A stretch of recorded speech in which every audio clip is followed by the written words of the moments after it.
modo, a gente pode definir a visão computacional como sendo a descrição e reconstrução de cenas tridimensionais a partir de imagem ou imagens 2D. Vocês, para mim, são uma cena 3D. É uma cena. Da mesma forma que eu, para você, sou cena, tá certo? Aquilo que é formado na sua retina é imagem. Então a gente distingue muito bem essas duas coisas. Então a imagem ela é obtida de uma cena. A cena é o mundo real para nós, tá? Então você tem várias aplicações, imagens médicas, visão de máquina, imagem médica, né? Você fala, tá legal, eu já tirei um raio-x ou fiz uma tomografia. O fato de você adquirir essa imagem é importante. Interpretar a imagem, você saber o que está ali, que é, né, de maneira automática, que é um grande desafio, né? Visão de máquina é tudo aquilo que tem a ver com controle de qualidade, produção de Coca-Cola, produção de peças numa fábrica, assim por diante, certo? Visão para navegação de robôs, bichinho como esse aqui, certo? Vou mostrar para vocês daqui um pouquinho. E reconstrução 3D, que tem mais aplicação que vocês imaginam, eu vou mostrar aqui daqui a pouquinho. Então, dá uma olhada nessa imagem, alguns de vocês já viram, né? Já sabem qual que é, quem sabe não fala não. O que vocês estão vendo aqui? Cratera, beleza. O que está escrito naquele carro que está lá no fundo da cratera? Não, estou brincando, não tem nada não. Certo? É uma cratera, né? O que tem aqui? O que é isso? Rápido. Vamos? O que está aqui? O que é isso aqui? Nossa, vocês travaram por quê? Isso é um morro. Essa é a resposta que eu queria ouvir, né? É um morrinho, né? E se eu falasse com vocês que é exatamente a mesma imagem? Então, olha só, eu vou virar essa imagem e vou virar essa aqui, tá? Ok? Vou virar de baixo. É exatamente a mesma imagem. O que você tem aqui em cima? É a mesma cratera. É aqui embaixo. Era o mesmo morro. Por que de repente um virou morro, outro virou cratera, assim por diante? Se você for medir pixel a pixel, a intensidade é exatamente, o valor do RGB é exatamente o mesmo, certo? Mas, no entanto, a sua percepção é completamente diferente. Ok? Vou te dar um outro exemplo. Virei? Não, você virou de cabeça para baixo, não. Você virou assim. Não, eu rotacionei. Ah, também tem essa rotação aqui, né? Você está falando por causa da estradinha aqui, né? Isso não faz diferença, não. Certo? Mas foi para poder mostrar a rotação, eu tive que fazer dessa forma. Eu podia fazer 2 flips aqui, mas eu fiz um só. O que tem aqui? Quem está vendo só mancha preta e branca, levanta a mão. Levaram bomba. Tchau, pode ir embora. Só tem preto e branco, ou seja, 0,255 de intensidade. Nosso diretor de cinema. Você enxergou alguma coisa além de preto e branco aí? Firma mesmo.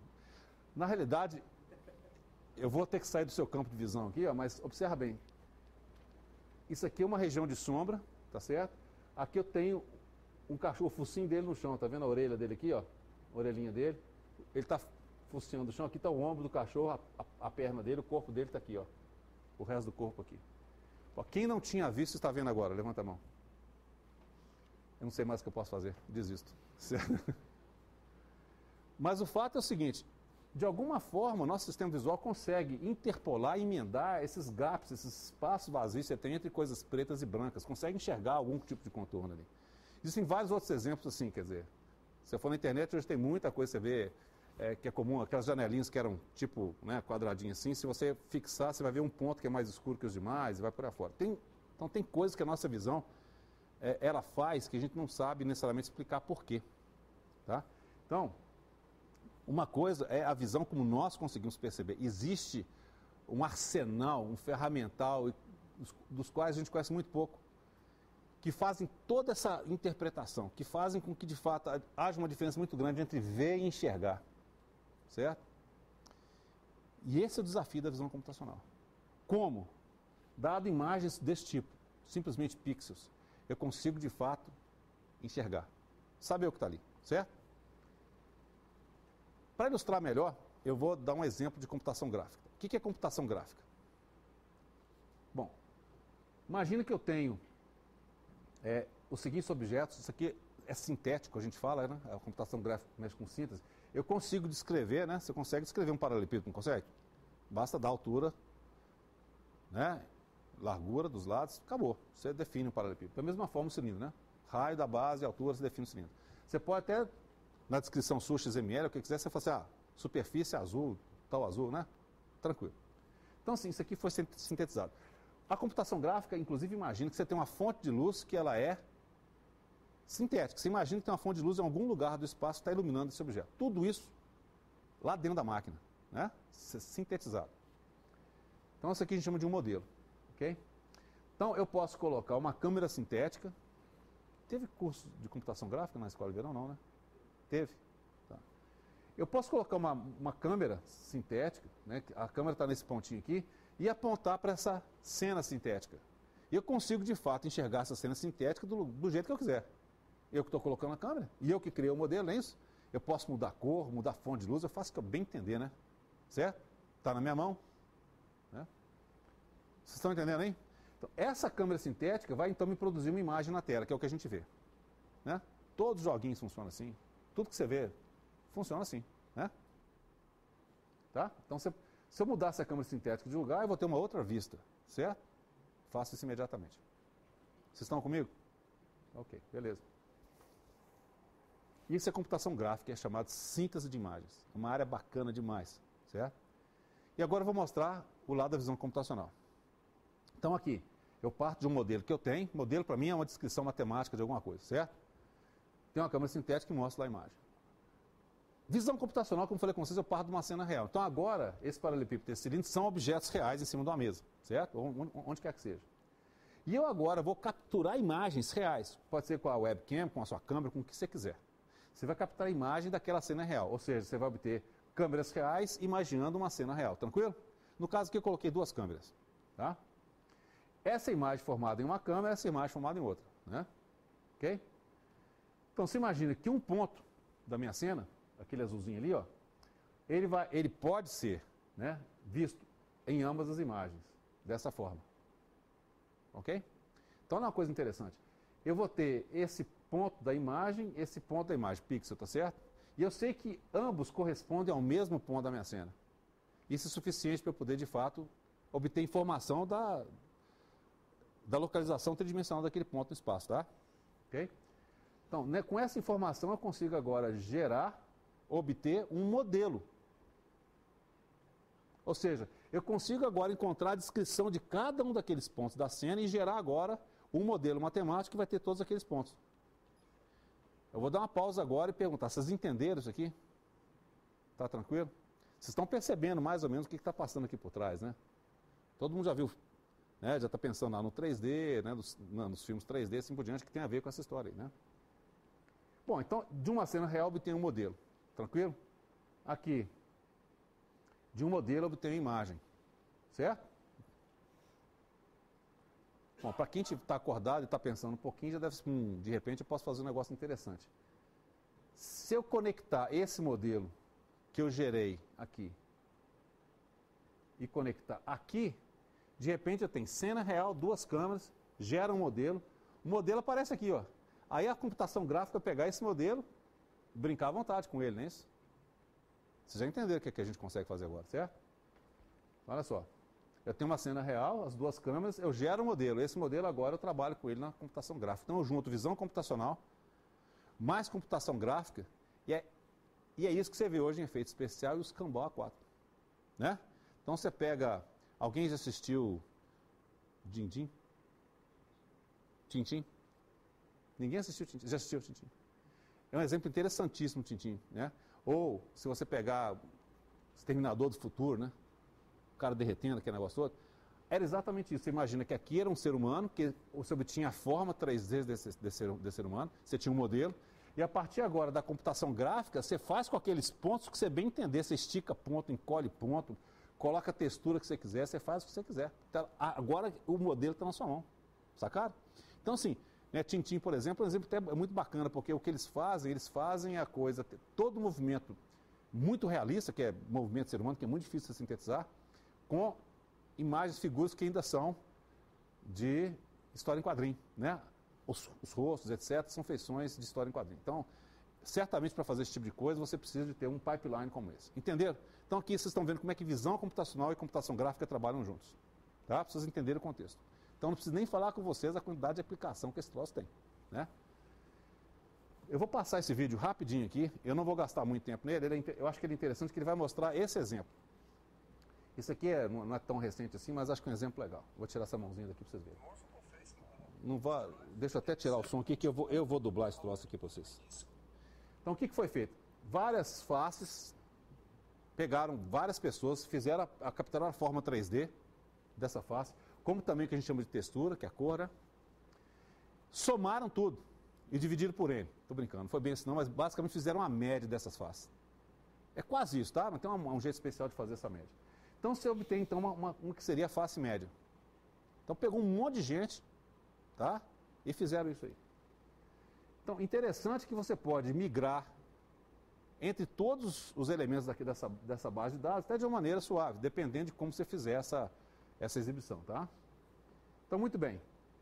Você consegue agora, mudando um parâmetro em particular, fazer com que você veja a face, que seria uma face original, e transformar em alguma coisa que seria caricatura, simplesmente mexendo nos parâmetros daquele modelo que agora você tem. Percebeu?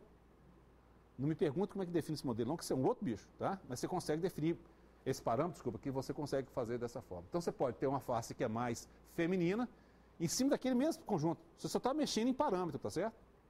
Você consegue, dentro daquele mesmo conjunto, aquele banco de dados, você migrar, né, entre os tipos de face, tá? Você pode fazer alguém ficar um pouquinho mais gordinho, certo? Então você coloca mais carne, né, flash, tá certo? Ou pode fazer um pouquinho mais magrinho, tá vendo? Reduzindo a quantidade de material no rosto aí, certo? Você pode fazer alguém ter um olhar mais neutro, até ter um olhar de espanto, né, de apreensão. Da mesma forma, você pode, com um parâmetro só, mudar do normal e fazer sorrir, certo? Ok? Bom, qual que é a ideia? A ideia, de novo, é a gente pegar agora uma imagem. Todo mundo conhece Tom Hanks, né? Então, qual que é a ideia? De novo, pega o Tom Hanks, uma foto dele. Agora, manualmente, você vai pegar do seu banco de dados e vai posicionar a face, tá? Em 3D mesmo, né? De tal forma que fica aproximadamente naquela direção. Aí você vai agora ajustar as dimensões, tá certo? E isso aí acontece de maneira automática, né? Sobrancelha com sobrancelha, orelha com orelha, etc. Nesse processo, claro, partes da face são deformadas mais do que a outra. Então, você começa a perceber que com esse ajuste, que é automático, você fundamentalmente tem copiado no modelo, que é um modelo 3D, a face do Tom Hanks, tá certo? Como esse negócio é 3D, claro que agora ele vai gerar coisas que você não via antes, né? Mas não é do Tom Hanks, na realidade foi interpolado daquele banco de dados, certo? Então você tem aqui informação tridimensional, que a gente chama sem textura. Você não vê aquela orelha, vai saber se a orelha do Tom Hanks assim, né? Vai que nem tem orelha, a gente não sabe. Dali não dá para ver, né? Certo? Mas ali foi interpolado do banco de dados. Ok? Muito bem. Então agora tem a questão da textura. A textura tem exatamente a ver com a cor da pele, barba, esse negócio todo, que agora é mapeado ali naquele modelo, tá vendo? Então aparece barba aqui, tá vendo? Ok? Bom, você pode fazer agora o Tom Hanks ficar mais gordinho lá. Usando aquele mesmo parâmetro. Ou ficar mais magrinho, tá vendo? Ok? Então você tem um ator, né? Você faz com um ator que você bem entender ela. Você consegue fazer ele ficar assustado.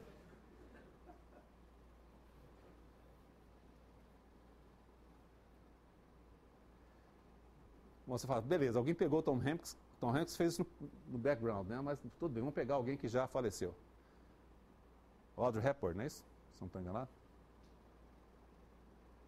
Então não é simplesmente colocar um chapéu, mas você tem que ter informação tridimensional, tá certo? E olha só, impressionante a variação da sombra, né, que você obtém da iluminação. Você muda a sua fonte de luz, que é um modelo, lembra? Eu posso mudar a fonte de luz do meu modelo do jeito que eu bem entender. Certo? Ok? Você sabe que ela já morreu, né? Então não tem roubada aqui não. Certo? Aí, tá vendo? Você consegue, de novo, mexer naqueles parâmetros, fazer ela ficar assustada, sorrir, etc. Né? Então tá aí um modelo. Aplicar a textura, né? Que no caso aqui é a cor, aquele filme era um filme preto e branco, a partir de uma imagem só, né? Certo?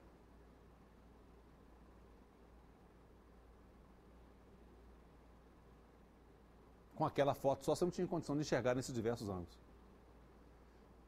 E a Mona Lisa. Certo? Se vocês quiserem saber como é que era a Mona Lisa, certamente não vai ser por aqui, né? Porque, de novo, isso aqui é inferência baseada naquele banco de dados. Você consegue fazer coisas esquisitas como essa aí, né?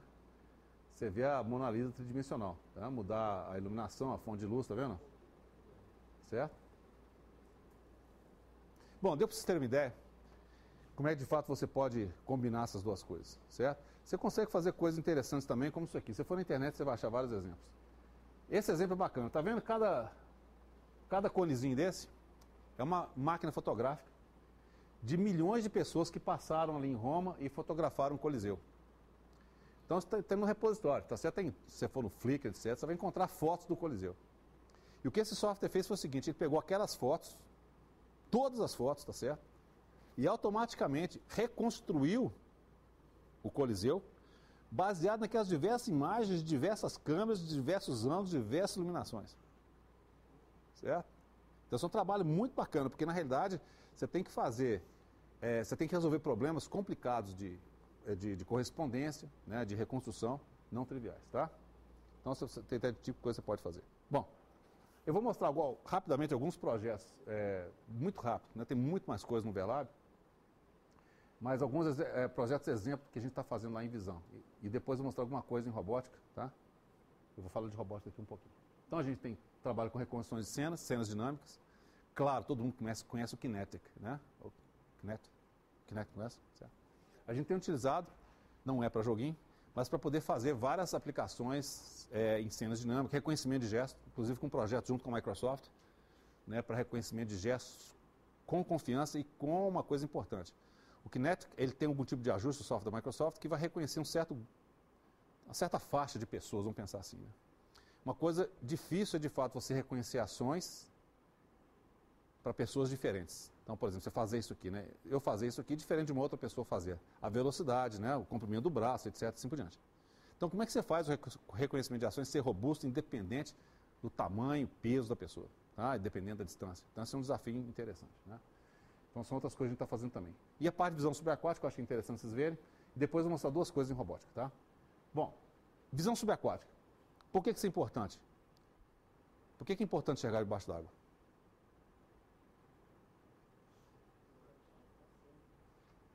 Pô, que dureza, né? Fazer uma pergunta dessa do nada, né? Você estava no modo cruzeiro aí. Imagina, eu achei que alguém fosse pré-sal, né? Bom, tem vários motivos para você de fato enxergar debaixo d'água, né? Você tem problemas complicados, por exemplo, de conhecer a sua biodiversidade aquática, né? Fluvial, né? Lacustre, assim por diante. Monitorar isso, né? Monitoração subaquática. Monitoração de estruturas subaquáticas, são desde de usinas hidrelétricas até estruturas de perfuração e produção de petróleo. E enxergar debaixo d'água é complicado, você já viu no filme, né? Rapidinho você começa a perder a visibilidade. Não que a gente vai resolver todos os problemas do mundo, mas será que tem como melhorar isso um pouquinho? A resposta é sim. Esse foi um projeto que a gente fez para poder monitorar peixe em escadas de peixe. Já ouviu falar de escada de peixe? O que é escada de peixe? Né? A primeira vez que eu vi, eu morri de rir, porque estava zoando comigo. Né? Mas é o seguinte, na época da migração, os peixes eles voltam para o lugar que eles, de fato, reproduziam.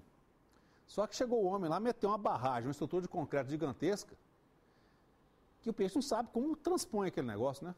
Certo? Então eles começaram a ensinar o peixe a subir a escada. Não é dessa forma, claro que não, né? Eles começaram a ver que, de fato, tinham que construir mecanismos para que o peixe pudesse chegar ali e conseguir subir a montante do rio. Então tem várias técnicas para poder fazer isso. História triste, histórica, né? História triste, uma nota triste histórica, foi na construção de Furnas. Contam colegas nossos da região que na época eles tiravam carretas cheias de peixe grande, né? Jaú, surubim, dourado, mortos, porque eles estavam exatamente na época de migração. E a barragem ali impediu que eles subissem. Então morreu muito peixe. Ainda hoje morre. Então hoje é uma lei federal, lei estadual, que você tem que ter mecanismo de transposição de peixe. Então, o pessoal queria saber se de fato era importante, se os peixes estavam subindo escada ou não, né? Certo? Então colocaram uma janela nesse mecanismo para a gente então agora monitorar assim para ver o peixe. Estava debaixo d'água, certo? Então foi isso que motivou a nossa pesquisa. E é claro que com isso aí muitas aplicações. O problema complicado é o seguinte, você tem uma coluna de água e obviamente a luz ela interage e na água você tem partículas de suspensão. Tanto que a água de mar é completamente diferente de água de rio. Né? Então, a gente fez um modelo que basicamente mostra uma atenuação, né, com a distância. E tem outras coisas nesse modelo também que não importa aqui agora não. Mas a gente criou um modelo para poder explicar como é que a luz propagava no meio chamado meio participativo. Ah, quando a gente fala debaixo d'água, você pode imaginar debaixo de neblina também, que neblina é exatamente uma situação que você tem gotículas de água suspensas no ar, tá? O problema é muito parecido. Então imagina uma situação, isso aqui está debaixo d'água, essa visão que você tem de uma câmera colocada do lado de fora, tá certo? Ah, não, dentro d'água. A câmera estava dentro d'água aí. Você vê nesse alvo, que é um monte de bolinhas, numa situação que a gente controlou, né, de baixa opacidade, baixa turbidez.